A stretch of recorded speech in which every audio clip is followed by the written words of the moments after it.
நிறைய தடவை நான் களி கிண்டும் போதெல்லாம் மிக்ஸ் பண்ணிகிட்டே இருக்கணும், எனக்கு செய்யவே வரல, சட்டியில் அடி பிடிச்சிருதுக்கா அப்படின்னு நீங்கள் சொல்கிறீங்க. அதனால் குக்கரில் நான் செஞ்சு காட்டியிருக்கேன். சூப்பராக இருக்குது. 4 விசிலில் நல்ல சாஃப்டான களி.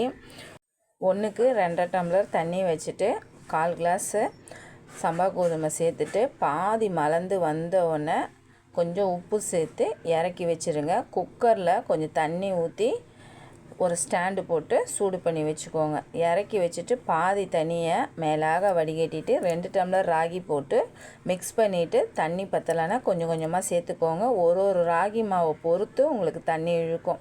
நல்லா தலை நல்லா மிக்ஸ் பண்ணிவிட்டு அதுக்கப்புறம் குக்கரில் வச்சுருங்க. மீதி இவ்வளோ தண்ணி இருக்குது. ஒவ்வொரு மாவை பொறுத்து தான் நம்மளுக்கு தண்ணி இழுக்கும். ஆனால் இருந்தாலும் எக்ஸ்ட்ரா வைக்கிறது நல்லது. குக்கரில் வச்சு 4 விசில் விட்டு எடுத்து பாருங்கள். சாஃப்டான களியாக இருக்கும். கண்டிப்பாக ட்ரை பண்ணிவிட்டு கமெண்ட் பண்ணுங்கள்.